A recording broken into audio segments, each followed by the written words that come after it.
I'm John Travis in Novato, California on the 22nd of October, 2020, talking to Deb Woolley in Kalamazoo, or Kazoo as we used to call it, Michigan. And we haven't seen each other for a long time, but we met back in 96 at Mount Madonna Center and the wonderful creation of the Mother Friendly Childbirth Initiative. And I think we must have bumped into each other at some of the follow-up meetings. Yes, I attended all the follow-up meetings except the one in San Francisco, I believe. I missed that lovely one. I didn't even know about that one, but oh. Florida a couple times, and then LA on somebody's back porch when I walked through the screen door. Were you there? Oh, gosh. Oh, whose house were we at? I don't even remember, but yes, LA. Yeah. It's been a while, as the phrase goes. Well, let's start a way while back with the circumstances that led to who you are and why, where you were born, parents, influences, siblings, early experiences, probably playing doctor or nurse or whatever got you into the field. And so let's go back to those days of yesteryear.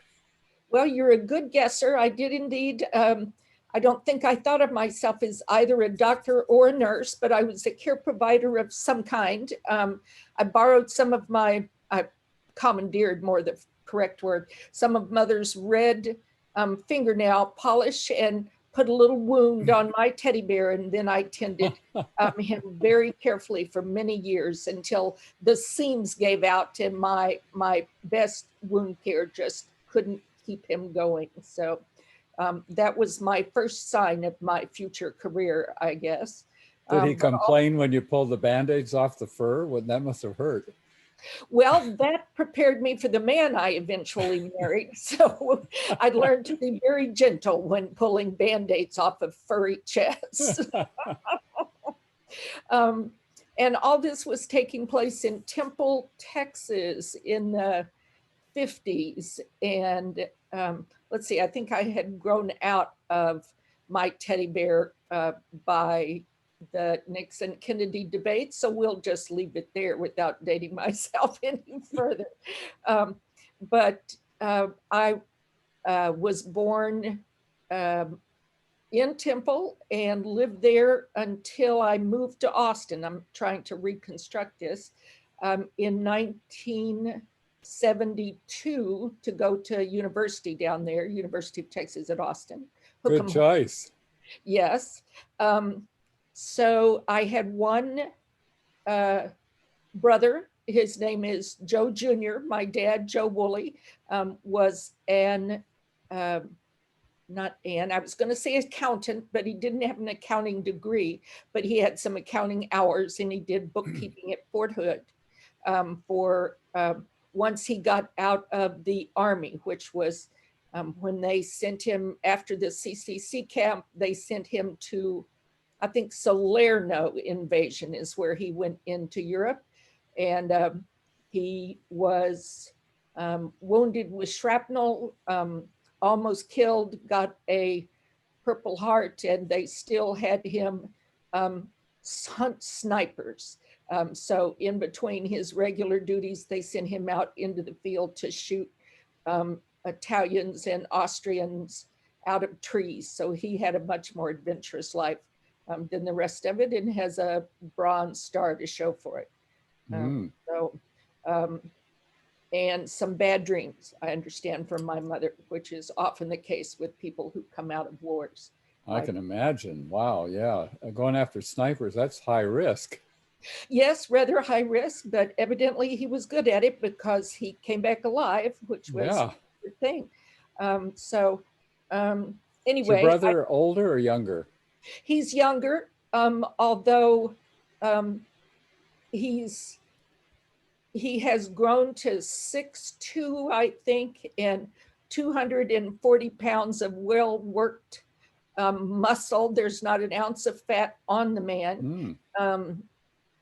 And he is a firearms instructor in Houston. So we kind of took different paths in our life objectives, and like everything else, we're related by blood, but my brother says he suspects I was switched at birth because I was born at the hospital and nobody can prove that I didn't get substituted for somebody else. And my cousins tend to agree with him. I'm kind of your well, since we're Woolies, they call me the black sheep of the Woolley family. But I think I'm actually the blue sheep, and that's what makes me stand out among the ranks. A fellow outlier. Yes, yes. When I went back for my 20-year high school reunion, one of my friends over dinner said, you know, we knew in high school you weren't going to stick around here. This was just not your place. And she was right. As soon as I finished my first master's at UT, I went to Chicago, and I thought, okay, I'm closer to finding my peeps now. So Chicago was a wonderful switch for me, although I moved like the December 17th, I think it was, from Texas to Chicago, and that was a bit of a brutal change. I had no idea what a wind chill factor was. Oh, yes, the lake. I had a cotton coat that had lasted me for the 26 years of my life, you know, variations thereof. And then when the wind chill dropped to 30 below or so, and I had to get on the L to go into work, I discovered cotton wasn't going to cut it. So I had a lot of lessons I had to learn very quickly. And that was the year that it snowed 202 inches. So I grew a great deal that winter, learning about Eskimo boots and covering your eyes and wearing down coats, and people just drug me around from one store to another, outfitting me with igloo clothes. So, well, let's go back to a little bit more on your early schooling. Like, how was school for you? Grade school, high school? Were you a cheerleader, class president, a nerd like me? Nerd, yeah, nerd, outlier, sitting in the corner back of the room. My last name started with W. I was always on the left side of the room in the back aisle, just ahead of Debbie Young, as I recall, but I may remember that incorrectly. That's also been a while. No cheerleader, but I was in the saxophone section in the band since sixth grade through graduation. But the other girl in the sax section went on to be a baton twirler. So that left me the only person with short legs in a bunch of adolescent boys playing saxophones. So when my poor band leader was trying to get us to march, I was the one in my rank who was running to keep up with the boys who would just take their steps. And it was like I had to do 2 steps to every one of theirs. And poor Mr. Howard is like, Deb, you know, this is just not working the way I had planned. So, but that was the story of my life, probably until I got to Chicago. It's just, yeah, I'm the nerd. I'll sit in the back of the room. I did advanced biology, advanced chemistry, and physics, and that kind of stuff. And there were probably 2 girls in most of those classes, and we huddled together and just did our thing and moved on. But the nerdness did cure me of biting my fingernails, because I discovered the day that we dissected the shark in biology that this was not a good time to bite your fingernails when you had baby shark under your nails. So it did help break me of at least one bad habit I acquired over my life. And at UT, you did undergrad, and you mentioned a master's, at least one, or? Oh, yes. I have my BSN from UT, Bachelor's of Science in Nursing. And then I worked with Sharon Humanick, who was my very first mentor. Oh, yes. In the, so you knew Sharon way back then. Wow. Oh, I was so lucky. She like saved me in my undergraduate program. I had gotten a bad grade on a term paper, which for an almost straight A student coming into university was quite a shocker. So she found me weeping in the hallway, sitting down, leaning against a wall and just sobbing because I didn't know what to do next. And she pulled me into her office and gave me Kleenexes and dried my tears and said, okay, let's look at the paper and let's go through it line by line. And that's what she did. And it turned out that my high school had a policy of more than 2 references in a term paper was considered plagiarism and an automatic failure. And then when I got to university, that's the way I wrote a paper, no more than 2 references. And so they just failed me for plagiarizing because I didn't cite my references. So as soon as I learned how to write a paper properly, I was up and on my way. It was quite an improvement. Hang on a second. We're getting some mic noise. Are you on a laptop or? I am on a laptop, but I stretched out my arm and I may have rubbed. Oh, okay, good. It's clear now. Good. Okay, good. And so just for our viewers, Sharon, who I've also, actually Kent Peterson interviewed her before she died back about 10 years ago now. And I'm going to put that one up. I haven't found the DVD of it, but her granddaughter has one too. She was a wonderful inspiration with forming our Alliance for Transforming the Lives of Children. And I knew her with both when she left Wyoming to come to Virginia, but I didn't know she was in Texas. So. Oh yes, she was wonderful. She got me into Lamaze. So everything that happened, she salvaged my undergraduate career. I started taking graduate courses partially because it gave me the opportunity to work with her. And and then once I graduated the master's, I got recruited to Chicago. So without Sharon's intervention and mentoring, my entire career would have been something entirely different. So she was amazing, and she was taken far too early, and I miss her frequently. So now we're back in Chicago. You've got a warm coat, and what else were you doing in Chicago besides keeping warm? Well, once I achieved that, I was able to focus more on my career.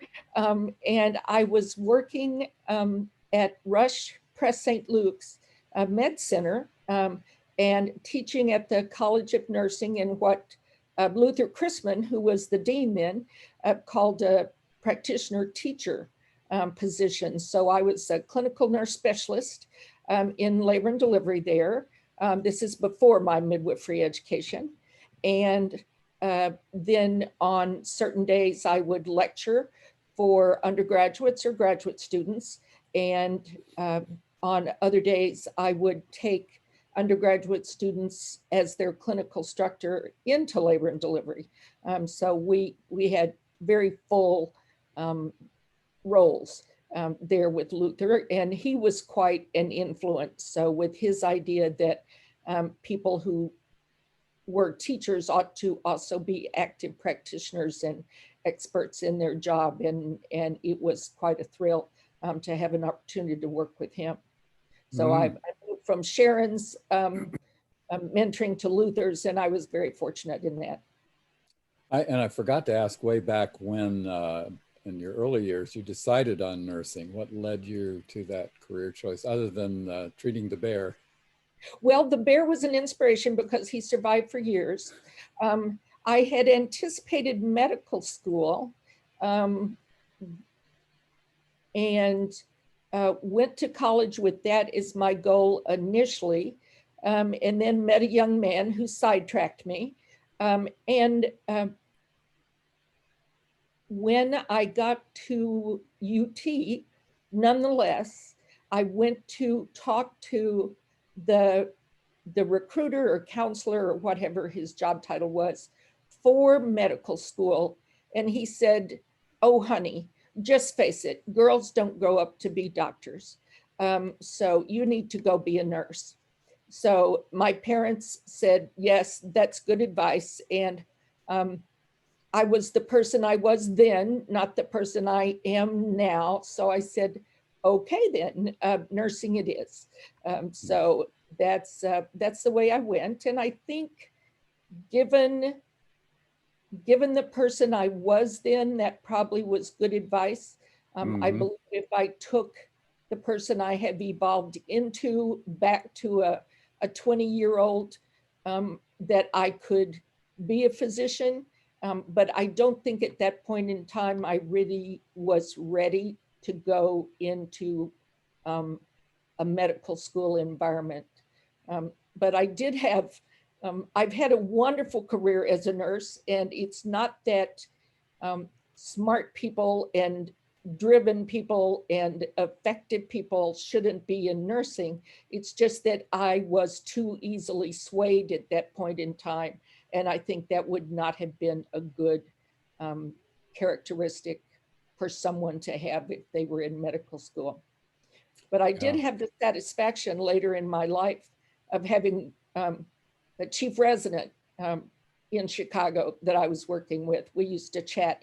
I was usually the midwife on nights because those are my biorhythms. And he sat down and we had been chatting for a while, and he said, you know, you're really smart. And several of us around here have wondered why you didn't go to medical school. And I said, well, you know, there are a lot of smart women on the planet, and not all of them are physicians. And he said, oh, good answer. point taken. So anyway, he was also the one that asked me why I had holes along the soles of my Crocs that I wore at the hospitals, you know, the shoes. And I said to him, oh, those are my chief resident holes right there. And he said, what? And I said, yeah, when I'm, at this point I was a midwife, I said, when I do a delivery and the patient's bleeding and it gets up to the point in my shoes that the blood starts leaking in those holes, I know it's time to call for the chief resident. And he said, you know, sometimes I just don't know why I bother asking you a question. So he was a good guy.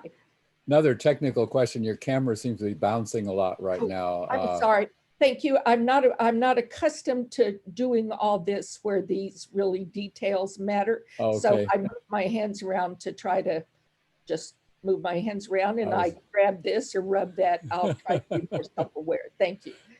And is it significant the young man that detoured you back earlier you mentioned, should we know more about him? Oh, well, he became the father of my children and my husband, not in that order. Oh. Or my parents would have killed him and me both, and there would have been no children. But anyway, that was a 20-year relationship, and I have two wonderful girls and two amazing little granddaughters out of that. And then that was over, and he died probably 20 years ago now from some chronic illness issues. So you met in high school then, or? No, we met like a year after I graduated high school. We married a year before my a week before my 21st birthday. And then I started nursing school 10 days later. So it was a very busy couple of weeks. And so he worked the first 2 years so that I could not work in nursing school. And so that was very helpful. I was just telling someone this morning that we lived in married student housing there at UT, which had been Army barracks in 1945 that the Army decided was too decrepit to actually put up GIs in. So they sold them to UT, and UT put them up, and for $52 a month, we got to, was it 52? No, it was 42, I think it was. But be that as it may, we rented this 24 by 26 plywood 2-bedroom apartment, is a generous way to describe it, that sat out on a field on the side of a hill in South Austin, and was hot in the summer and cold in the winter, and the plywood in the living room floor did not meet in one section. So I would sweep the living room floor over to that hole and then just sweep the dust and dirt out onto the ground underneath. So it was quite an adventure in newlywed living. But then when I graduated and had a job and an income, we got a new apartment straight away, which was wonderful. And then UT had more married students that moved in right after us. So they went on their merry way. But this was in the early 70s, and the Army had condemned them after World War II. So I'd have to say that UT really got their money's worth out of these buildings. So now let's jump back to Chicago and pick up from there. Well, when I was in Chicago, I discovered that there was a nurse midwifery program about 2 blocks down the road from Press St. Luke's, where I was working. And I was so excited. I started work on my doctorate at Rush. And as part of my doctoral coursework, I took some electives through U of I, through their nurse midwifery program.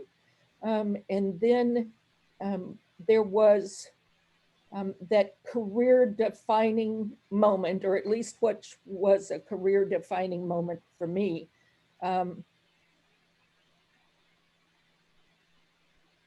Gosh, it's right in my head. It was one of those days in labor and delivery. I was working as the CNS and didn't have students with me. There were people laboring in every bed, 6 people laboring in the recovery room. We had 2 delivery rooms in an OR. They had people laboring on all of those beds, and we had people laboring in the triage. If you've ever worked labor and delivery, you know that there are days like that. And I can't remember if there was somebody on a sheet on the floor in the waiting room or not, but I've had days like that too. But my job was to watch the 6 patients in the triage that were in labor. They had nurses running between the other patients. And we had a young woman who was just screaming blue bloody murder. The requirement, of course, was electronic fetal monitoring in bed, everybody flat out on their back, IVs, the works. So I was trying to make it work, but she just could not tolerate being straight in bed on her back, as no sane laboring woman would. So I got her adjusted in the bed so that she was kind of cattywampus. We call it in Texas. I don't know if there's a different word for it elsewhere in the world. You'll have to tell me what Australians would use for that. But she was kind of cocked over on one hip, and I got her leg thrown over the bed rail and pillows propped behind her, and her monitor all adjusted so that we had a clear contraction tracing and a clear fetal heart rate tracing. So nothing at all was wrong, except that my patient was comfortable now and coping with labor the best she could, being in bed. And the chief resident there, who was not the chief resident I was talking about previously, came in and yelled at her that if she didn't lay flat on her back, she was going to kill her baby, and yelled at me that my job was to make these patients behave. And so I took him aside briefly and said, my job is to help these women cope with their labor and get them a healthy birth. So if you would just allow me to do what I know how to do, then I will see to it that that happens. And I helped him find the door.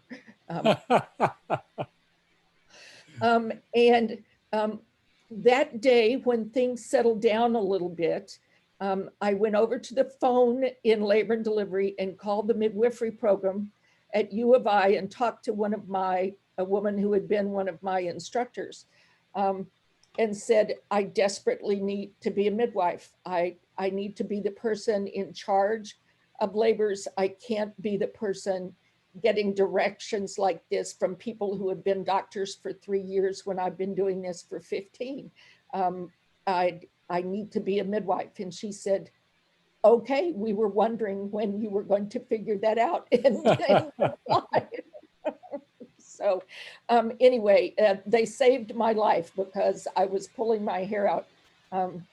And so anyway, I started midwifery school shortly thereafter. And since I already had the master's from Texas, I only had to take the midwifery courses. I didn't have to do a complete master's at U of I, but I was thrilled. By and large, my experience was very positive, and I was lucky to have some wonderful instructors. So I became a midwife and then took a job at Cook County Hospital where I had done my midwifery education. And I loved it so much at County, I didn't even go over to the private birth center in Chicago to do part of my education like most of my classmates did, because I really loved the environment at County. So I stayed and worked there after I graduated as a midwife. But by the time I got to my last semester in the midwifery program, that became my first semester in the PhD program at U of I. So under the direction of Joyce Roberts as my committee chair. So she became my mentor at that point in time, and I was incredibly fortunate to have her to work with. I learned just an amazing amount from her. And so one thing led to another as things go. And then I finished my midwifery in 83, I think it was, and finally finished my doctorate in 88. I know I graduated the PhD in 88 because things like that are burned into your mind, you know, doing those statistics in the basement with little finger gloves like Bob Cratchit trying to type them into the computer. So I remember that. Midwifery could have been 83 or 84, I'm not sure. But anyway, it's been a while. And I defended my dissertation one August in 88, one Friday in August. And then that next week, I packed my car and drove with a friend to Denver to where Joyce was currently the chair of OB nursing and became faculty for their midwifery program. What was your thesis title? Oh, I'm not sure I can give you the roughly title, but it was more or less effect of bearing down efforts in the second stage on the fetal heart rate in labor. Or effect of bearing down on the fetal heart rate in the second stage of labor. That sounds a little more like it, but that's the upshot. Get the idea. So the fetal heart rate was my dependent variable, and having the moms bear down was my independent variable. It was a repeated measures study, which nobody had done on bearing down. So I had primates do 3 contractions with the Valsalva, and then 3 contractions with mini glottis, and then 3 contractions with the Valsalva, and 3 contractions with the mini glottis push until they delivered. I was very annoyed at how many of them delivered in less than the 12 contractions I needed to get my data. It's like, no, you're primates. You shouldn't be putting these babies out in less than 12 contractions. I clearly forgot to mention that to you in your consent. But I finally got enough data to satisfy my power requirements and discovered, much to my dismay, that there was no enormous difference between the two. So there were 2 basic conclusions out of that. One is that if you looked at Sharon Humanek and Mary Barnett's study that had a 2-group design where one did Valsalva and one did like the spontaneous pushing, there was a remarkable difference with the just spontaneous bearing down without the take a deep breath and hold it for as long as you can and raise the intrauterine pressure as high as you can. Then there was my study in terms of changes in the fetal heart rate and newborn pH. And then there were studies where the babies all did a Valsalva all the way through active second stage. So in terms of fetal outcome measurements, they could be stratified essentially by how much Valsalva pushing they did in the second stage. So that was good, I thought, that I was able to show that if you eased off on the baby periodically during the second stage, the baby had a little time to recover. The lack of really a significant difference between the interval in the Valsalva pushing and the what we call the mini glottis pushing, we attributed, Joyce and I and my committee, to the fact that we specifically recruited healthy primates. And I had hoped to have a career where I would go back and work with hypertensive primates and diabetic primates and IUGR clients so that I could work with people who would meet my hypothesis that if we were working with a population that had an oxygen deprived fetus going into labor because of a poor placenta or whatever, that it would make more of a effect on the fetal response to pushing, whether it used a Valsalva or a much more spontaneous push. But my career took a different direction, so I never got to go back and do that research, which was too bad. You used a term I didn't know, the UI something. UIC? Yeah, what's that? Oh, UIC is the University of Illinois at Chicago. No, when you were talking about different techniques. Oh, the mini push? Well, that too, but then I thought there was something else with 3 letters. What is the mini? Mini push is when I would ask them to, just as they felt the contraction start to kind of grunt, just kind of bear down a little bit and cough the baby out or sneeze the baby out or grunt the baby out, so that it wasn't take a deep breath, push as hard as you can, hold it, 1, 2, 3, pom-poms and all that. So it was a much modified version of that. And in the little bit of qualitative research that I did within that dissertation, the women said they didn't even like that. They wished I had just left them alone to push the way they wanted to push. And I thought, okay, note to self. But that was not my study design. Right. So anyway, but it was duly noted for future reference. So now you're in Denver, a newly doctorated. A newly minted PhD, yes, and presented my data at the ACNM conference and won the Best Scientific Paper Award. It was very exciting. So I was skinny and young and finally finished my education, I thought, so life was good, and there I was. 2 years later, Joyce took a job back in Chicago and left me alone in Denver, having recruited me out there to do research with her. And so rather than becoming, one of her research partners and focusing on research in my career, I became the director of the Nurse Midwifery Educational Program at Denver. So my career took that shift to a more administrative and clinical role. We had to write a grant to keep the program funded, which we were fortunate in having be successful. So the program is still operational out there.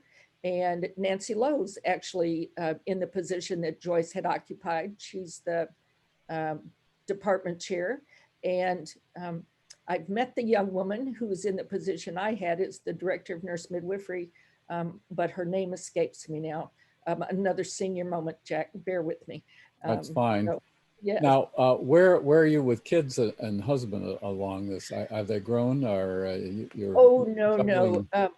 I had my elder daughter, there was like 7.75 years between my children. That was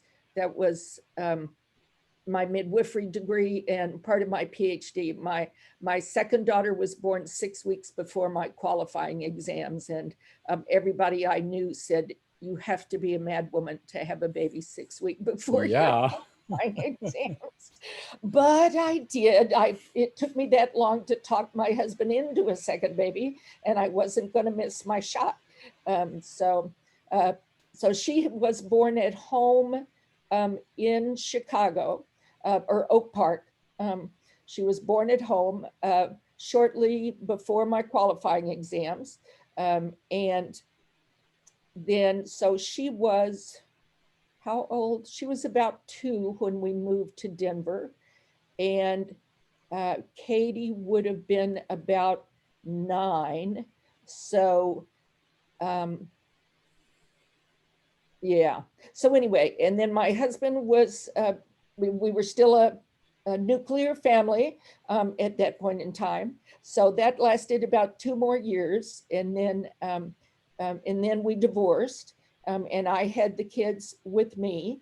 And there was kind of a single parenting was more difficult than either the children or I anticipated. So there was some fallout in the family that was a distraction, without going into too much detail, given that this is being recorded.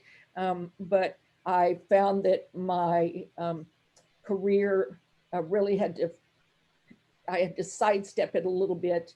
So no research developed, no writing for publication, because I really had to focus on being a parent to 2 children whose father had just left the home, and who were ruffled by all those changes that ensued. So I stayed in Denver, I think 3 or 4 more years after that.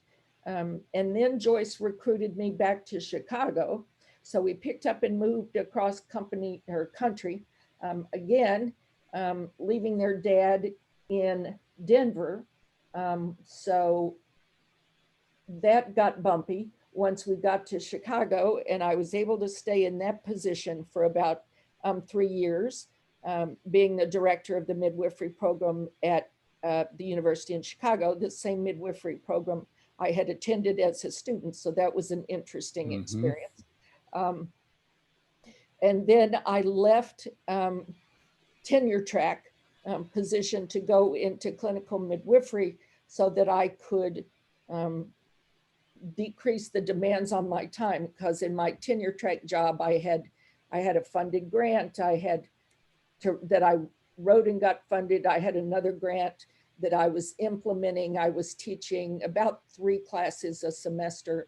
The long and the short of it was I had to, as part of my job, I had another grant I had to write. And when I submitted it, they sent it back to me saying the grant was lovely, but I, the PI, was currently obligated to work 200% of a full-time position, and they would not put additional funds to tie up additional time for me when I was already working the job of 2 full-time employees.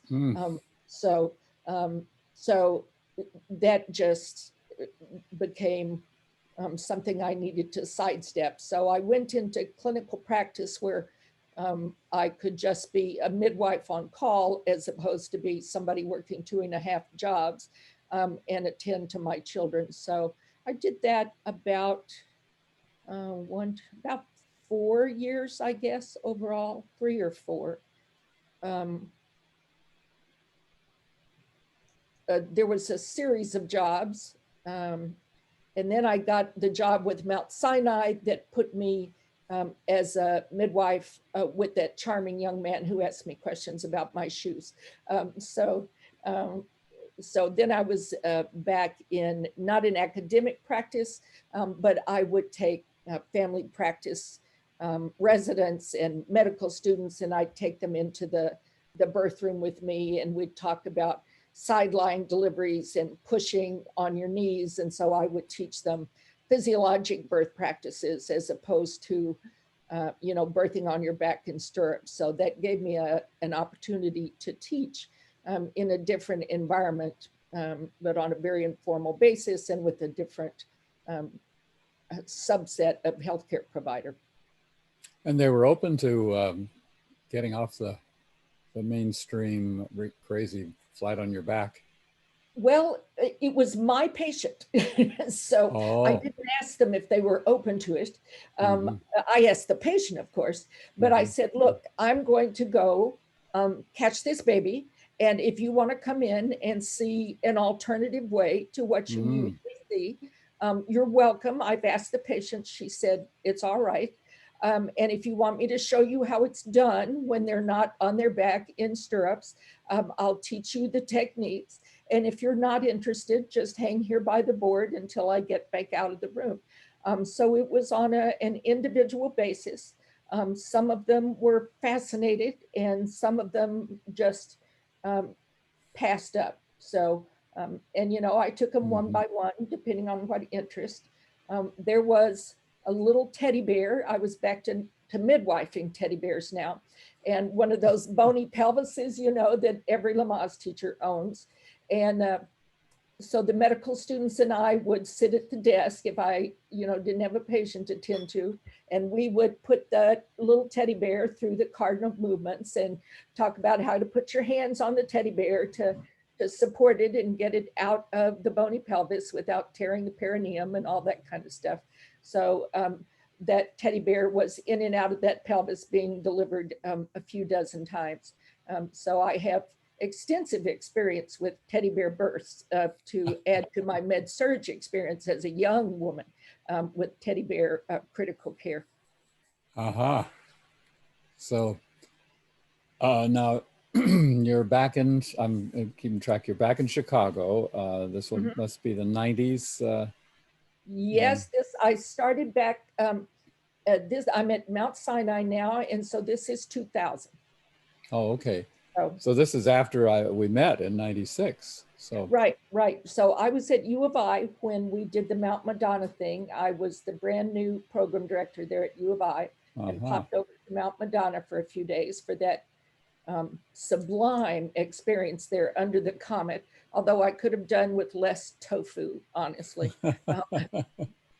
So how did you get involved in the Kim's project? And that was my side job. I was so fortunate. Sharon recruited me into national work with Lamaze. I had taken her elective in childbirth education as part of my master's at UT in Austin. And become certified by Lamaze. So I had been teaching for a few years. And then she got me to run for a position on the board. And I was elected probably because no one else ran. But nonetheless, I just loved it. It was amazing. There were amazing people on the board. Judy Lothian, Mary Brucker, Ray DeVries. It was just one of those peak experiences that not everyone is able to have in their life. And I just can't speak more highly of the people I worked with. And Judy, over a period of time, I was reelected and I became a vice president of the board to Judy's presidency, Judy Lothian. And we had a meeting in Chicago. The annual conference of Lamaze was in Chicago. And we invited the leaders of all of the major childbirth and birthing organizations to the meeting. It was a summit, I believe is what we called it. And most of them came. It was extraordinary. And so Judy, being the diplomat that she is, just worked her magic and got them to agree to continue working on a document, to work collectively to try to find some way to put our energies and our expertise in our organizations together to collectively contribute to improving birth outcomes in the US. So we worked on that, and the outcome of that was agreement to meet the next year or at some point in time at Mount Madonna. And in the interval, the presidency passed from Judy to me. It was often the case that the vice president moved up to being president the next year in the organization, and that is indeed the way it happened. So I was thrilled to have the opportunity to lead the Mount Madonna conference, and you were there, so you know how all of that went. And that was, again, a peak experience for me. I was overwhelmed that little old me from Central Texas was in the room with all these movers and shakers. I just can't tell you how excited and honored I was. And then I discovered that you guys talk too much, and I had to put my foot down and learn how to lead a meeting so that we got some work done. So that was a growth experience and an exciting experience. And the group came together and did its work. And I know I'm saying and a lot, but it's hard to just capture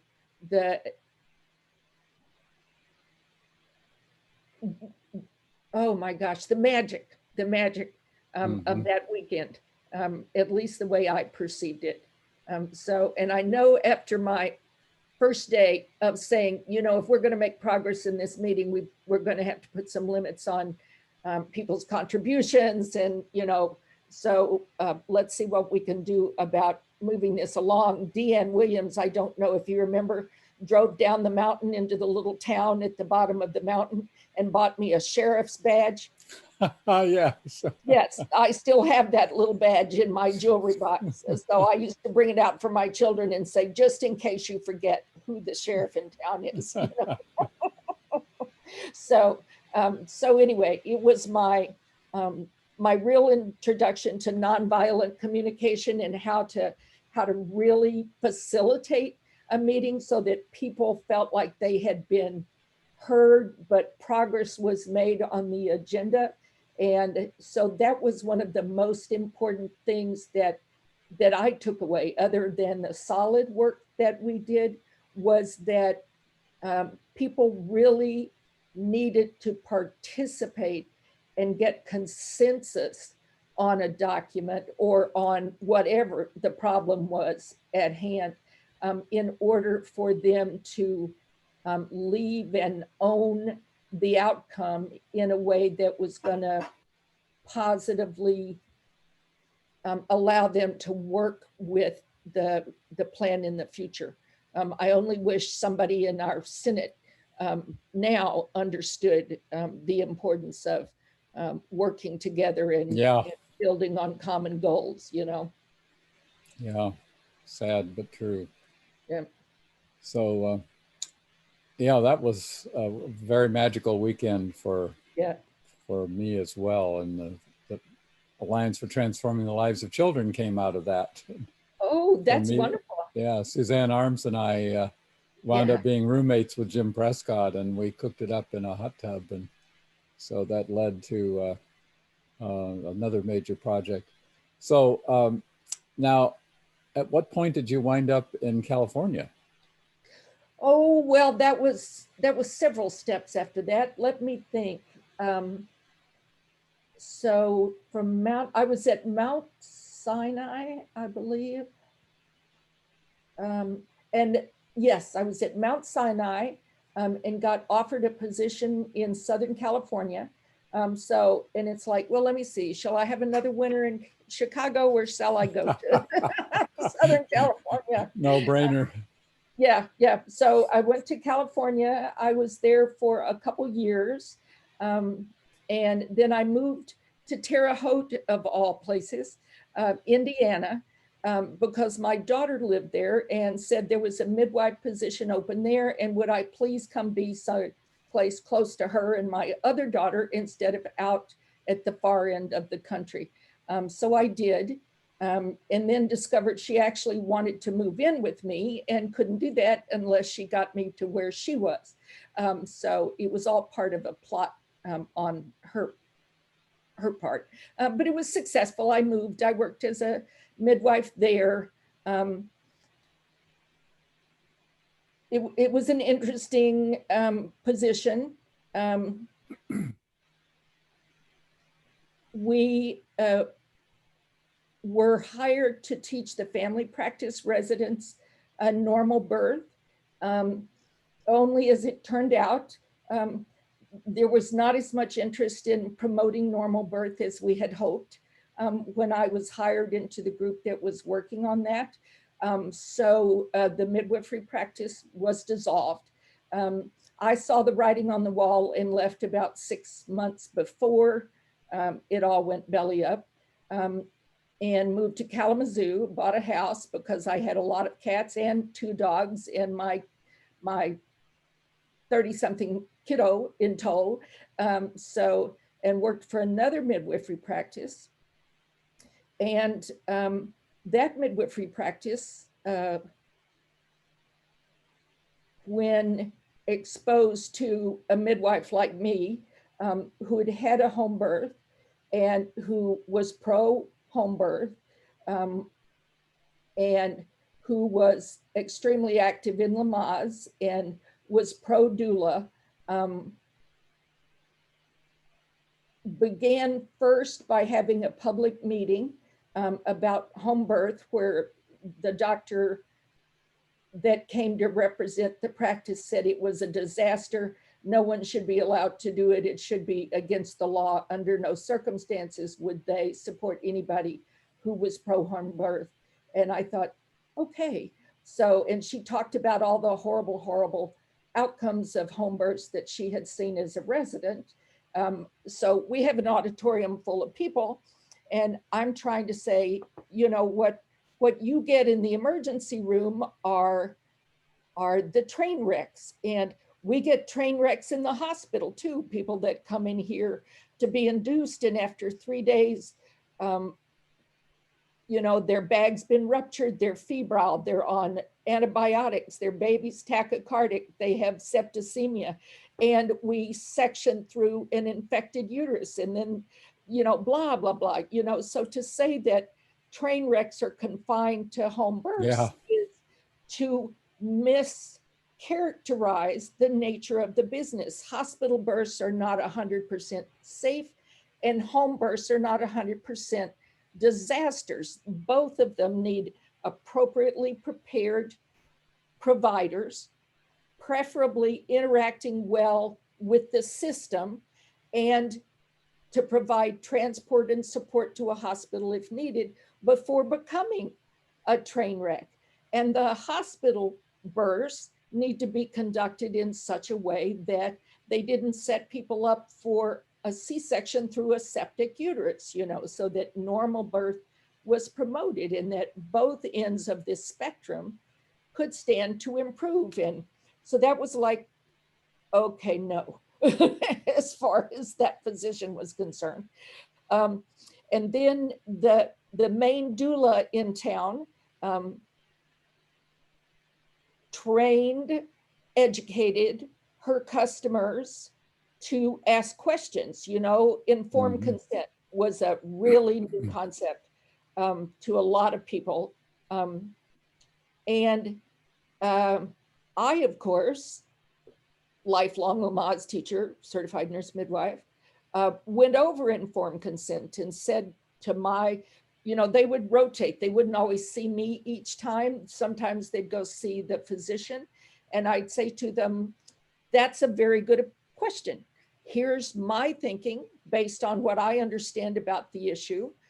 If you have heard differently from the doctor, or if you've not yet asked the doctor, why don't you ask, you know, say, I've got, you know, a couple questions here I'd like to go over with you.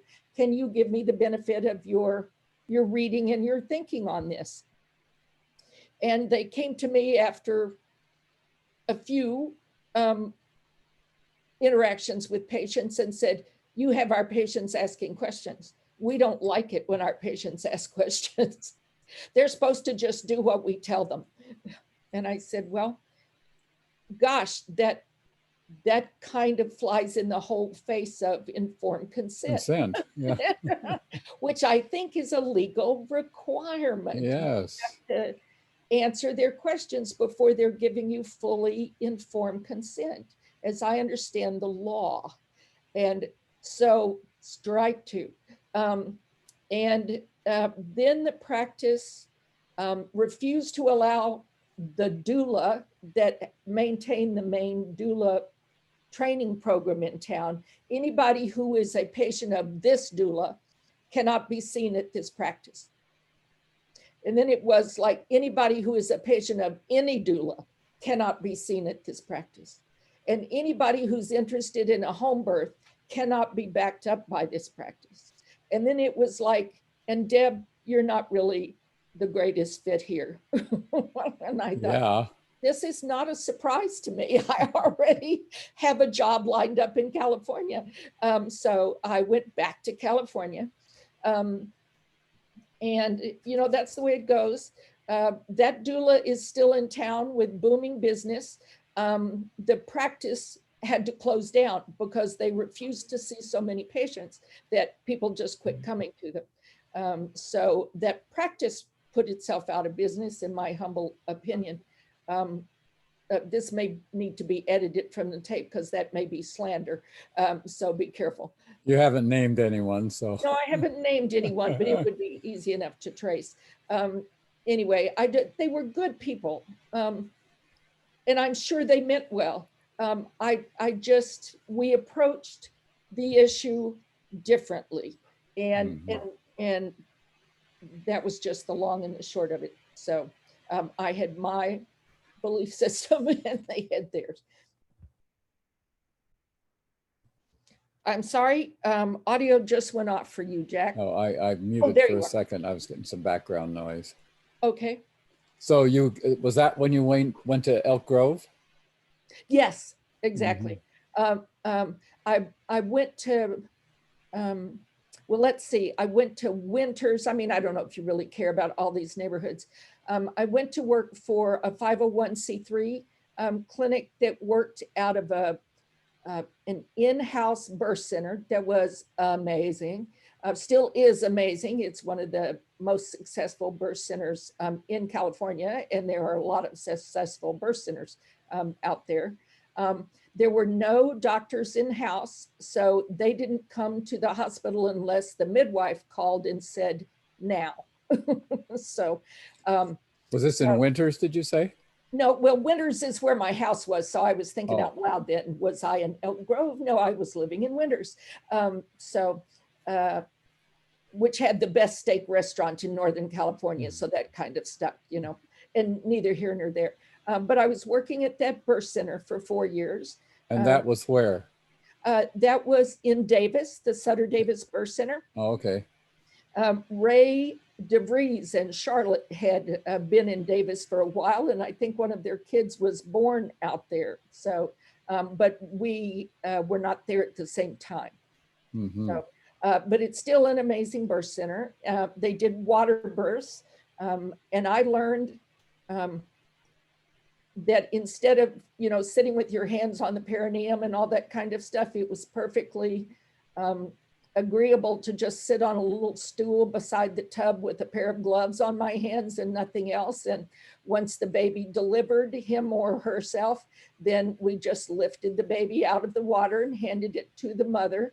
And it was awesome. Not a single baby in my time there was septic or drowned. So no matter what other people might tell you. So the next hospital that I went to did not permit water births because, they'll all drown or they'll all be septic from that nasty stuff in the water. And the research doesn't bear that out. But if neonatologist says you can't do it, then you can't do it. So, and there you are. Was that also in Davis or? No, I moved to West Virginia And we had a birth center there that was 30 miles from the hospital. So that was a little bit more problematic. And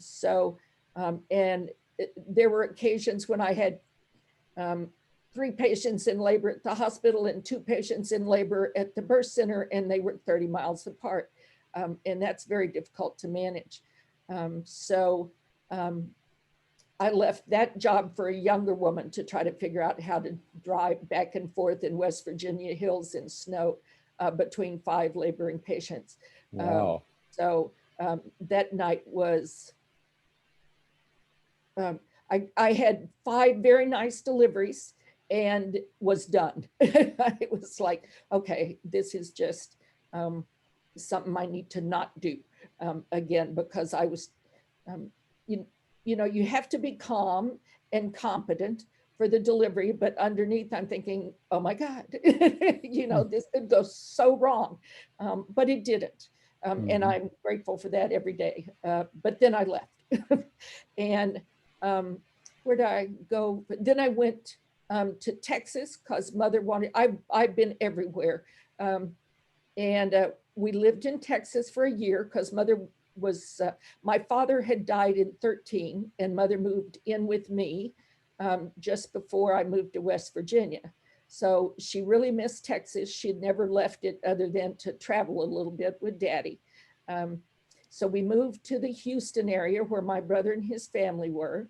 And I did some online teaching, and I got to work as a contract midwife up at the Pine Ridge Indian reservation, which was awesome. I loved those people there. I have to say, I've never worked with 16-year-old alcoholics before. That was a challenge. But I learned that the Pine Ridge Reservation is, out of all the communities in the United States, the very bottom last in terms of income. And that people are poor and cold and very, very difficult lives. Yeah. And it was an amazing experience to have the privilege of meeting the people from the reservation and working with them. And I was sorry when my contract was up. And I did, however, meet my spirit animal at the reservation when I went to put up the gate. It was a barbed wire fence around the little place that they had put us up, the other midwife and I. And she had left the gate down, which really irritated the owner. They didn't want livestock going in and out, either the 2-legged or the 4-legged variety.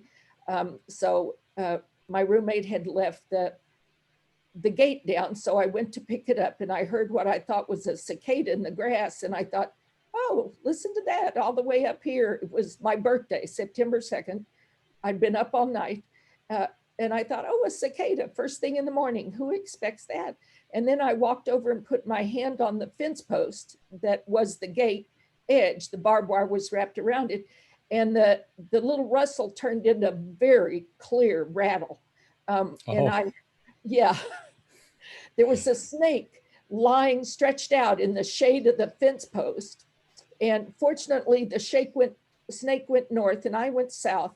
And I jumped in the car and locked all the doors just in case the snake had opposable thumbs, and screamed. And then when that was the day I drove back to the airport to go home. So the SUV was all loaded with my suitcases and stuff. So I hit the highway doing 80 and got pulled over and said to the cop, well, I'm a midwife. I've been up for 24 hours. And then there was the snake. And he's like, okay, lady, I still had my badge on, you know, and my scrubs. And he said, I won't give you a ticket this time because it's clear that you're still running from the snake, but try to slow it down the rest of the way into town, would you? So I was glad the snake chose not to bite me because there was no cell phone service. I would have had to drive myself 26 miles into the hospital with my bra as a tourniquet over the snake bite, because that was all I had. So anyway, I went back up there and worked a week for Christmas in the South Dakota snow, and that was great. The other midwives were by and large out of town for the holidays, and so that was my contract experience at the reservation. So another one of those, just lucky experiences that I look at on my resume and think, who thought a little girl from Texas would get to do all these amazing things, You've certainly gotten around. Yes. And I lectured 3 full days in Taiwan at the invitation of their university nurse midwifery program, and all the obstetric health officials from Taiwan came to those 3 full days. And I've lectured in Russia at the invitation of the Vice Minister of Health. This was pre-Putin, of course.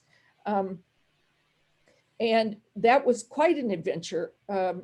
Mary Lou Moore and I were roommates, and we went in 3 days early to see St. Petersburg before we went to Moscow. And our guide just put us on the St. Petersburg L, to get back to our hotel. And I said, well, sure, I'm from Chicago, I can do an L. And I forgot that she said, take the Alexander Nevsky stop and your hotel's right there. And I thought, piece of cake. And then we get down there and all the stops are written in Cyrillic. And I thought, okay, now we have a problem. So didn't have a clue which way to go. And we just rode around on the L. I kept thinking of that song, the MTA, rides forever beneath the streets of Boston. Well, that's kind of how it was going for us. And I said something to Mary Lou after half an hour or so of switching trains, thinking eventually something will look familiar, and said, we have a problem, like Houston, we have a problem.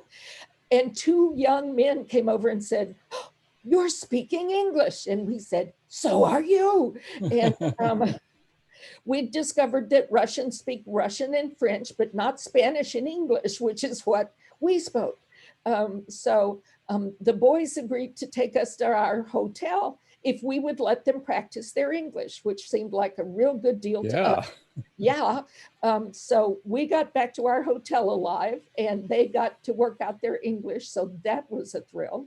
I got to deliver some babies and teach a whole big room full of midwives in Spanish in Guatemala, which was awesome. And then I delivered some papers in Canada and the UK. So I never did get a paper in Paris, which is unfortunate, or Rome, because I would like to see those places. And it was nice to be able to deduct the airfare, as educational expenses or professional stuff. But I've got 6 continents on my passport, and that's pretty exciting for a little old geek from Central Texas. So where and when were you in Australia? I've never been to Australia. That's on my list, but didn't make it there.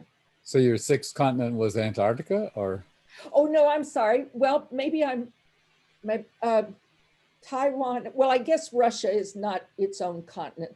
Taiwan, Russia, Guatemala, Canada, UK.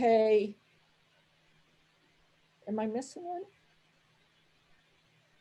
And then North America, but of course that includes, I'm exaggerating. My apologies. Well, I was hoping you'd been to Australia, but you'll have to get down there then. I will work on that. So yeah. I know a lot of doulas there, and wonderful. A dear friend teaches the doula training program. So where from after the South Dakota experience? Where did you land? Well, that's when I went to Sacramento. So, and worked for Kaiser South Sacramento, which was a great job. I was the hospitalist midwife in labor and delivery. And they did not do water births, but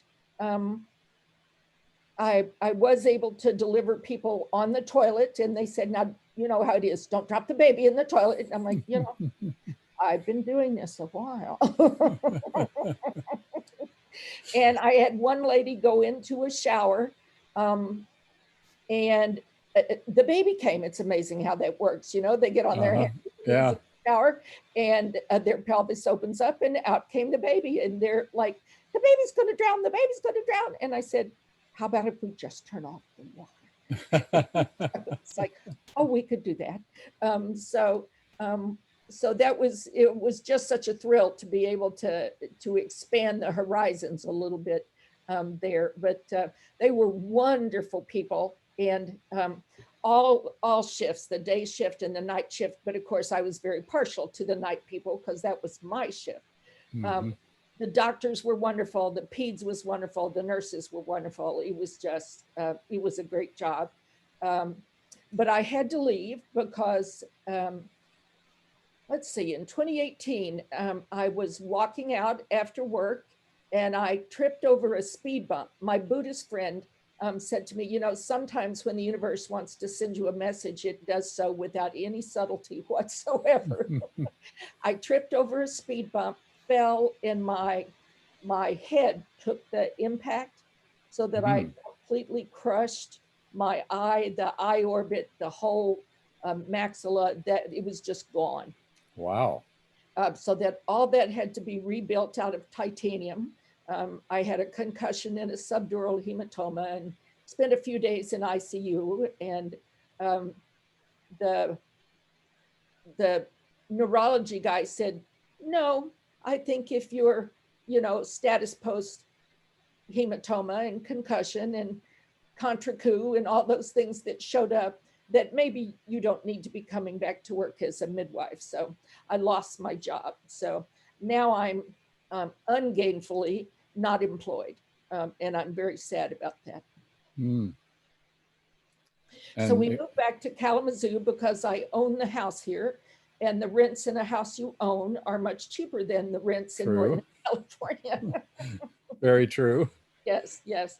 But it's raining and cold today, and I really miss all the flowers and sunshine of California. Well, you probably don't miss the smoke and the fires, though.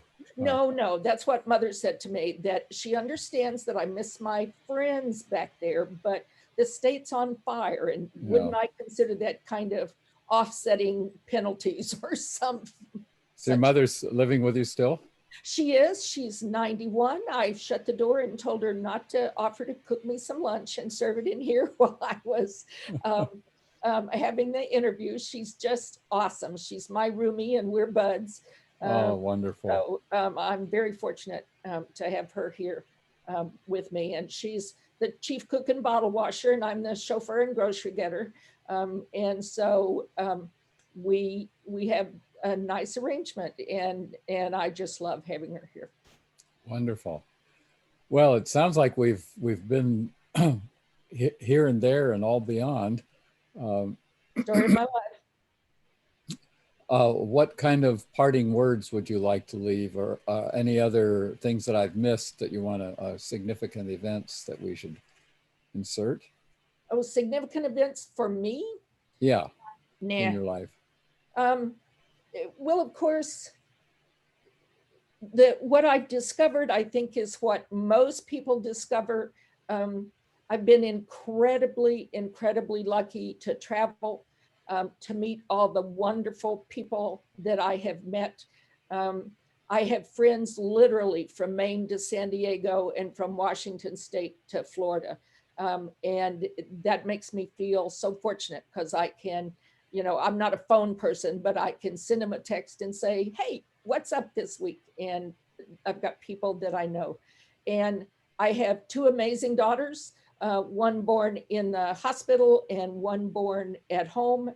And then two granddaughters that are already amazing at 7 and 4.5. So, and I've discovered that despite all the years I spent in school and all the, you know, like the grant you, the places you'll go and the things that you'll see, the best things are really friends and family and having them around you.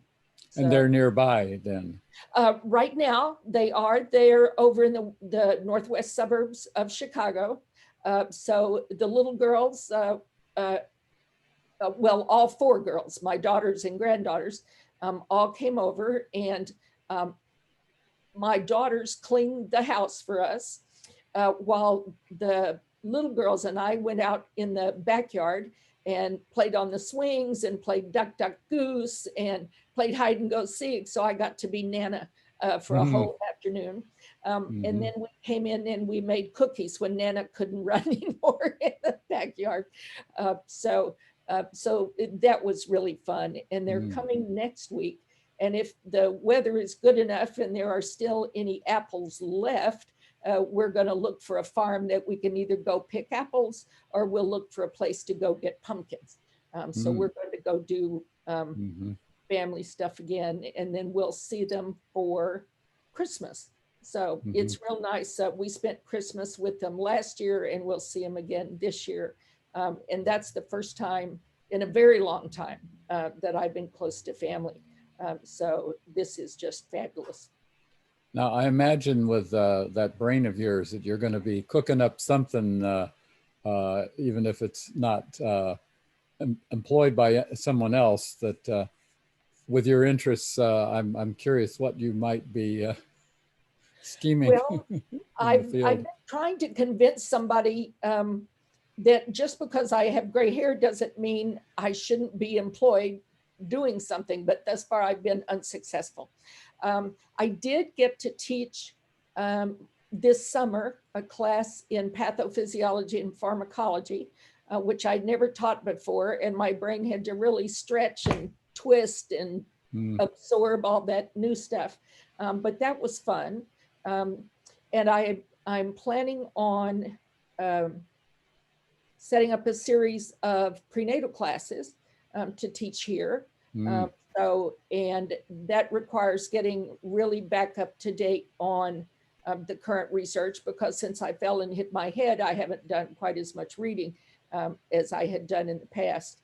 And I've lost my access to online search capabilities. So that minimizes what I can get hold of. And then I've got some, I'd like to do some traveling lectures.